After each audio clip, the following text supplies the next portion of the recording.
มาตรการคุ้มครองรัฐคุ้มครองพนักงานที่เฮ็ดให้โซปจีนสามารถมีความมั่นคง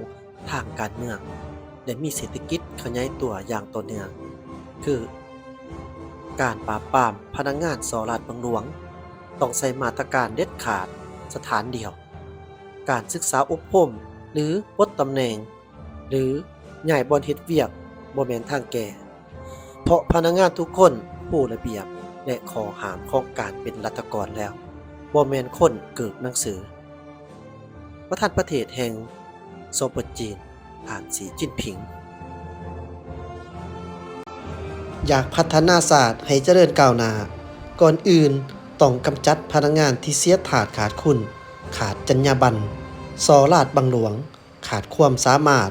ออกไปให้หมดก่อนท่านสีจิ้นผิงประธานประเทศแห่งโซโปจีนหรือว่าสิมีหยังเปลี่ยนแปลงใหม่บ่ในขณะที่สปปลาวเองได้ส่งพนักงานกวดกาไปฝึกอบรมการต้านการสอรัฐบังหลวงที่โซโปจีนพนักงานกวดกาสปปลาวเข้าร่วมฝึกอบรมหัวข้อเฉพาะเกี่ยวกับเวียกงาน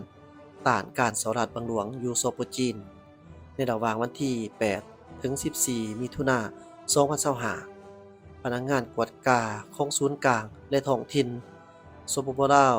ได้เข้าร่วมฝึกอบรมหัวข้อเฉพาะเกี่ยวกับเวียกงานต้านการสอรัฐบังหลวงอยู่แขวงยุนนานโซโปจีนจำนวน25ฐานในนั้นมีหญิง6ฐานในนี้มาจากคณะกวดกาศูนย์กลางภาคจำนวน13สหายหญิง5สหายจากคณะกวดกาบรรดาแขวงภาคเหนือและภาคกลางจำนวน12สหายหญิง1สหายนำพาโดยทานออสสุริเดชไส้สีทอนหัวหน้ากลุ่มกวดกาภาคคณะกวดกาศูนย์กลางภาคการฝึกอบรมในครั้งนี้ผู้เข้าร่วมได้พร้อมกันเอาใจใส่คนครัว4หลักสูตรหัวข้อเฉพาะ7หลักสูตรภาคสนาม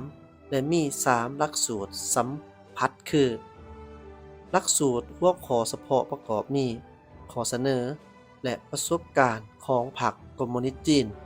เกี่ยวกับการคุ้มครองพรรคอย่างรอบด้านและเข้มงวดและการปฏิบัติตัวจริงแขวงยุนนานการปฏิบัติตัวจริงของจีนในการลดผ่อนความทุกข์ยากของประชาชน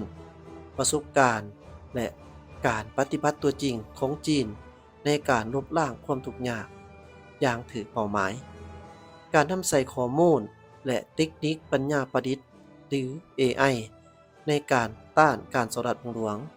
ประสบการณ์และความรับรู้ของการคุ้มครองพรรคอย่างเข้มงวดรอบด้านในสภาพการหันเป็นประเทศทันสมัยของการปกครองประเทศหลักสูตรภาคสนามประกอบมีทัศนศึกษาห้องทดลองการพัฒนาและการนำใส่พนักงานทดแทนจีนลาวทัศนศึกษาสมบูรณ์ประมูลและการค้าดอกไม้สากลคุณหมิงทัศนศึกษาตลาดการขายดอกไม้โตหนานของนครคุณหมิงทัศนสัมผัสกับวัฒนธรรมจีนเนื้อในสัมผัสกับวัฒนธรรมการทรงซ่าตาม1แล้ว1เส้นทางทัศนศึกษากลุ่มบริษัทก่อสร้างลงทุนและถือหุ้นจำกัดแขวงยุนนานทัศนศึกษาหอพิพิธภัณฑ์สถานที่เก่าของมหาวิทยาลัยประสุมภาคตะวันตกเชียงใต้แห่งชาติทัศนศึกษารับชมการก่อสร้างและหันเป็นดิจิตอลของแขวงยุนนานทัศนศึกษาเที่ยวชมศูนย์วางแสดงสากลหนองแสนครคุ้นหมิงทัศนศึกษาเที่ยวชมสวนแมนติงนครเชียงรุงทัศนศึกษาเยี่ยมยามตาแสงเมงฮ่านนครเชียงรุงทัศนศึกษาการก่อสร้างด่านบริหารแบบอัจฉริยะผ่านการฝึกอบรมสัมมนากรได้รับผู้ลักษณะที่ผลเด่นที่สุดในการปกครองประเทศและบริหารการเมืองของฐานเลขาธิการใหญ่สีจิ้นผิงประวัติศาสตร์การลบล้างความทุกข์ยากของจีนและบทเรียนพื้นฐานในการลบล้างความทุกข์ยากของจีนระบบการปกครองแห่งชาติและความสามารถในการปกครองแห่งชาติเอิ้นว่าการปกครองแห่งชาติ ร่วมศูนย์ส่องแสงถึงระบบและความสามารถในการปฏิบัติระบบของประเทศและมาตรการที่มีประสิทธิผลในการคุ้มครองผักสภาพเวียกงานลาดตระเวนและการกวดกาของแขวงยุนนานข้อบัญญัติของการกวดกาผักรัฐแม่นเฮ็ดได้ดีหลายในแต่ละระยะ นอกจากนี้ยังได้ฮู้เกี่ยวกับขบวนการพัฒนาพื้นฐานของหลางและสามารถสัมผัสได้ถึงวิถีชีวิตวัฒนธรรมการท่องเที่ยวของประเทศจีนเว้าร่วมบอกสะพกก็คือนครคุนหมิงแขวงยุนนานมีการขยายตัวอย่างต่อเนื่อง